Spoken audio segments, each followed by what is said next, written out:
Good day guys, ipakita ko sa inyo yung panel gauge ng KP150 Motostar, yung second version nito. Dito, yan po natin. Yan po. Kailangan pong patapusin yung bago mo i-start. Start po tayo. Okay, 1 minute lang. RPM. Yan. RPM po. Tapos voltmeter, fuel gauge, odometer, yung trip nya tinakbo na po. Tapos yung speedometer dito, tapos neutral. Ito po yung ano nya, yung may oil dito, tsaka yung pag wala ng gas, ilaw dito. Medyo konti na yung gas nyo, ilaw dito. Tapos yung oil nito dito pag magbi-blink din. Tapos yung gear po, papakita ko yung gear nyo. First gear, yan po yung gear nya. Gear. Tapos yung second gear, third gear, fourth gear, fifth gear. Yan po. Hanggang 5 gear po yung ano, yung gear ng KP150 Motostar. Ano po ng 5 speed manual. Yan po, first gear, neutral natin. Yan po yung kanyang panel gauge niya, napakalinaw din, napakaganda.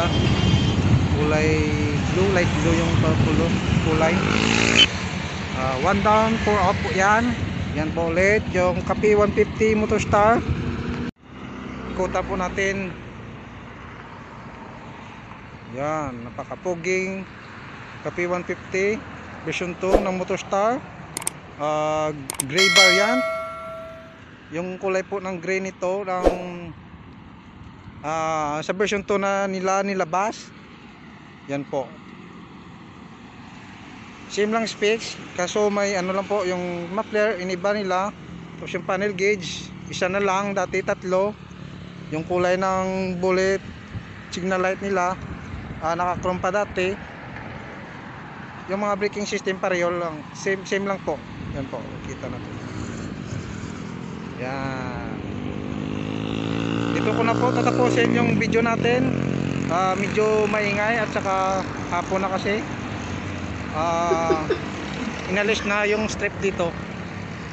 Yung strip design nito inalis na ng may-ari nito. Yan na lang natira yung KP150. Yan po. Marami din na palingon sa motor na to guys. Sa new headlights and the sound of its muffler, hindi mo makakalaing 150cc lang motor na to. It's a good looking premium bike with affordable price. Bert Intersect TV, please like and subscribe. Pakipindot na rin ang notification bell para ma-notify kayo sa update ng motor na to, which is KP150 version 2. Next video, i-top speed natin guys. Pero but now it's still in braking period pa, so hindi pa pwede guys. Hanggang dito na lang guys.